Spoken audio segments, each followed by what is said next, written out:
Welcome back to Open Line. We're talking with Councilman Steve Glover, Metro Councilman, represents the Hermitage area, talking about the Metro budget, also the proposed soccer stadium. We have a bunch of calls. I'm just going to go to the phones here. Okay. Let's go to Jerry. Hello, Jerry. Yes, sir. Go right ahead. What's on your mind? I want to talk to Mr. Glover and you about the referendum that was passed. The 73% of the voters of Davidson County voted to keep that property the way it was and enhance it and improve it. Since that vote, I mean, I'm a long-time supporter of the fairgrounds. I've been going out there since 1964, okay? I swim in Cascade Swimming Pool. I've been to the fair park and all the roller coaster and all that stuff. And systematically, this city has just destroyed that property, took every event and got rid of it to squeeze it so they could take control of this property. That is not what we said in that referendum. That is not what we want. We don't want you to give a soccer field out there. We don't want to build a stadium out there. The stadium could be built at Metro Center, and we don't want to see you give that land to a man. When you give that land to a man for a 99-year lease, that by the IRS, you have sold that property. You have not gave it to, and even by Metro Code, you have sold that property at 40-year lease. This is so wrong, it's underhanded, and the city knows it. All right, thank you, Jerry. There was a huge there was a huge issue under Carl Dean about the fairgrounds. Correct. And there was a big outpouring of people supporting the fairgrounds. 70+%. He said 73. I mean, I don't know if it's 71, 72, or 70, but it was 70+%. He may be exactly point on. If he's not, he's within a point or so. No, but I mean, overwhelmingly, the people of Nashville says, don't do this. And if you're gonna mess with it, then it requires a vote from the council or a new referendum. Well, the administration has just ignored the taxpayers and have ignored the voters of Nashville and said, no, we're going to do what we want to do. That's why I'm fighting them. Is there room there, and I know there's going to be a lot of passion about the fairgrounds, is there room for both? No. Some kind of improvement, some kind of sort of modern thing like a stadium, and then the things that people have come to love also there on the fairgrounds property? Does it have to be that every new thing that would come in there would be fought? Could there be common ground and there be... Well, I mean, so let's go back to, could there be room for the stadium only? Perhaps. I don't really understand the parking equations. I'm told it takes an acre per 120 cars. I don't really know that. I'm not a parking expert. But if you take the stadium and then you take the additional 10 acres, once you take all that land away, and what kind of parking would still be available, it doesn't look like mathematically there'd be enough room for people to park. We would actually be creating a bigger nightmare than we have. I mean, right now, based on what I understand, again, I'm not a parking expert, but based on what I understand, it's almost impossible in a very popular event, a flea market, something that's got a lot of appeal to it, it's almost impossible to find a place to park. Imagine trying to do a flea market and a soccer game on the same day. Mathematically, again, it doesn't make any sense. Can't work. So, okay, let's go to Diane. Hello, Diane. Yes, hello. How are you gentlemen this evening? Fine, thank you. Go right ahead. That's good. I won't be long, but I don't want to speak on referendums and all that. I just want to talk simple. The way that my friends and my neighbors and I have been talking about things that are going on. I'm glad that Nashville is growing. I mean, it's a wonderful thing. But I think that the city within itself has done too much to try to accommodate everybody who wants to come in. We've done so much to accommodate people that we forgot about our hometown itself. We forgot about our employees itself. We forgot about our cities itself. It's nice to see beautiful homes going up in the air and everything. It's nice to see all that. But to me, if you want to live the New York lifestyle, then you should have stayed in New York. Because guess what? Beside country music, there's a flattering thing about the countryness of Nashville. There's a flattering thing about the people of Nashville. And now we're getting so that we're taking our substance, who we really are in Nashville, away, and we're accommodating it to everybody that want to come in. Now, as far as MLS is concerned, I feel like this here. Now, we talked to you about it. You say you want our fairground. Fine. Our people say no. So now if you want to bounce up and down like a little spoiled child, go somewhere else. Go somewhere else. There are plenty of places for you to go. Because you know what? We still got our titans. We still got our sounds. We still got a whole lot of things. And if we keep on going like we're going, somebody else going to want your spot. So you're not finna do an emotional blackmail on us as far as every now and then I like walking through my fairground and looking at the little yard sales and stuff, you know, the little things that people set out to sell. That's the countryness of Nashville. Don't take everything. All right, Diane, thank you. What do you think of Diane there? Well, I mean, there's nothing anybody said that I can argue with. I mean, because I think they're right. I think they're spot on, because we are losing the flavor of Nashville. We are literally moving away from the Southern hospitality that we've been for years and years and years, and it bothers me, because I know people that are moving out of the area, and simply because they feel like that Nashville has just basically said, we're moving on without you.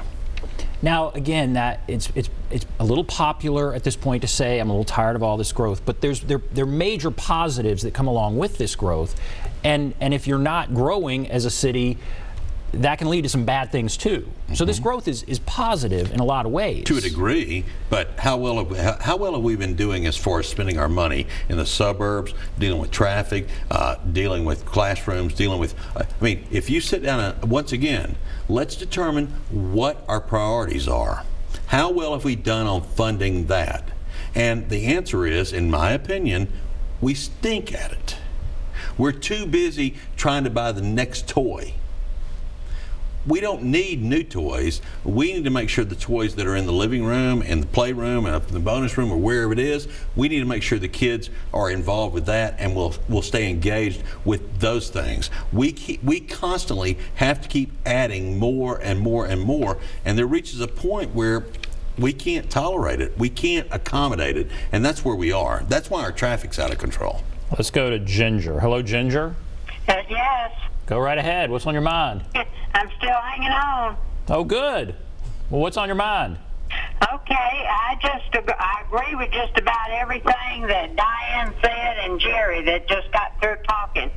I am totally against them taking away the fairgrounds and building a stadium there. If they want to build a soccer stadium, build it somewhere else around Nashville. Davidson County is a big county. There's lots of open land. You want to build everything right downtown, first of all.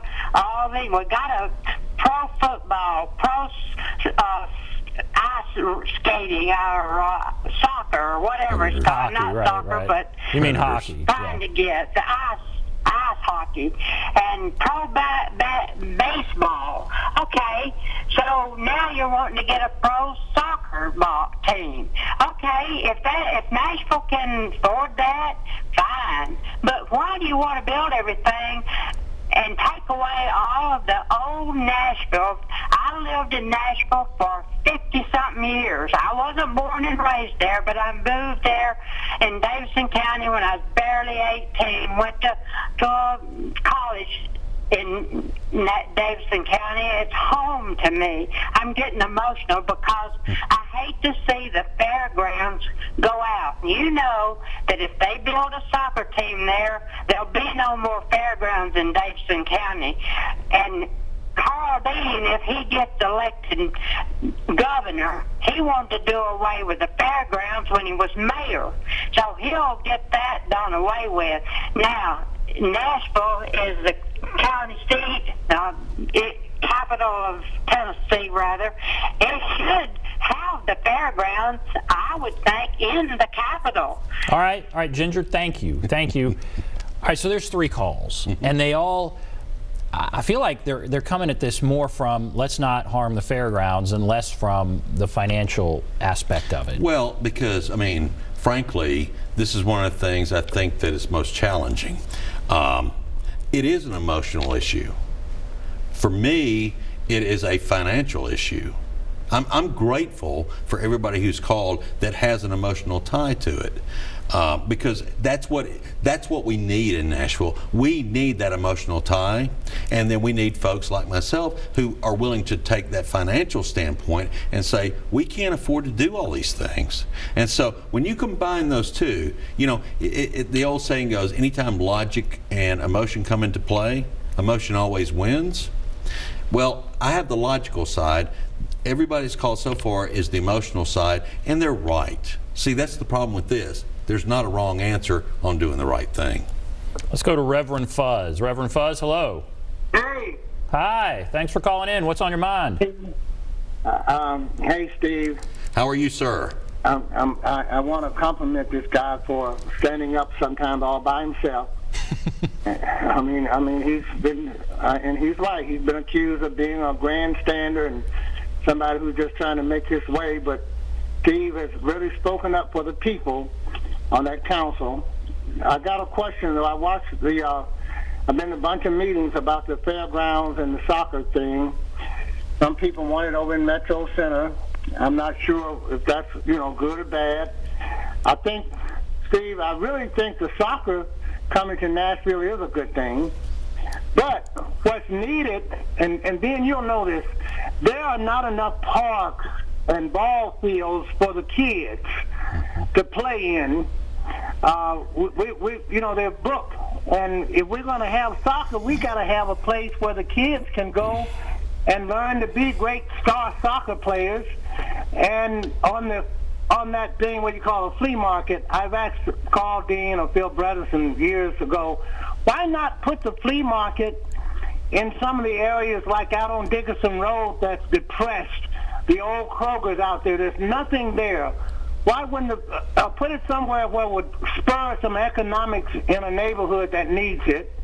And I'm real upset about the council letting the city get in financial straits. I mean, that's a real problem that we got 40 council members and you guys let this city get into these great financial straits.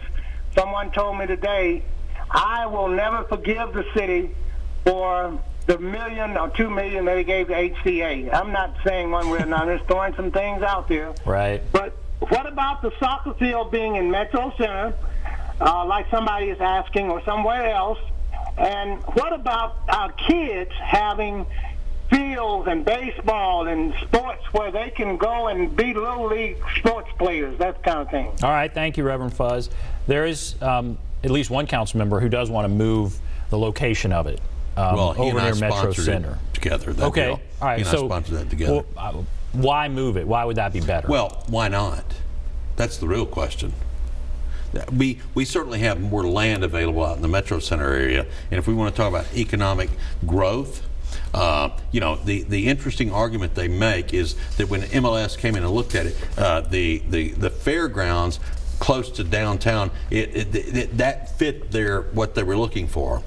Metro Center is closer to downtown than the fairgrounds is. If you go to the heart of downtown and you drive to the fairgrounds and you get in the heart of downtown and drive to Metro Center is actually closer. So that's a pretty weak argument. And I have to agree with what Reverend Fuzz is saying. You know, the council, and we better take responsibility for being poor on allowing budgets to be passed that should not have been. We should have questioned more diligently. We should have been more responsible. And I'm willing to take responsibility for it. I warned us, okay, but I'm one of 40.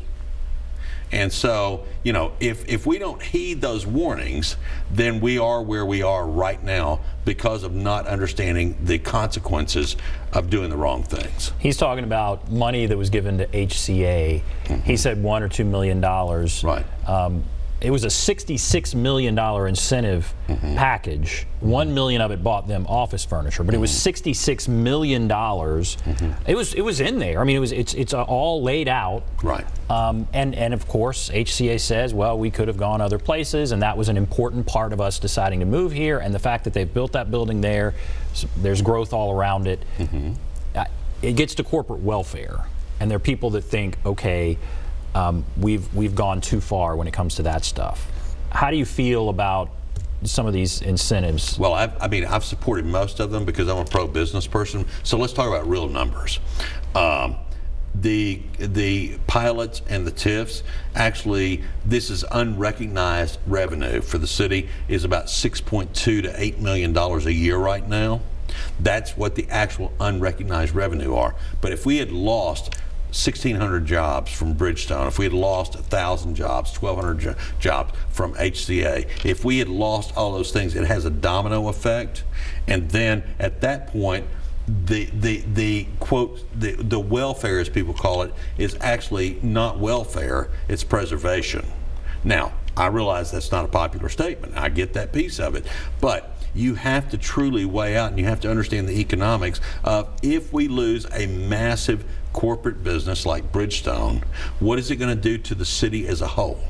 What, you know, because the average salary at Bridgestone is about $93,000. When you actually break all those numbers down and you start looking about, you know, what's the property tax revenue from the individuals who buy homes? What's the sales tax revenue for the state and for the city on going out and buying lunch and buying clothes and all the other things? When you actually go through and analyze the entire aspect of it, we aren't losing anything. Nowhere. We would have lost if they left. Okay. All right. Yes, there's a lot to talk about. Yeah. All right, we're going to take a break. The lines are full. We'll come back, get to more calls. Be back right after this.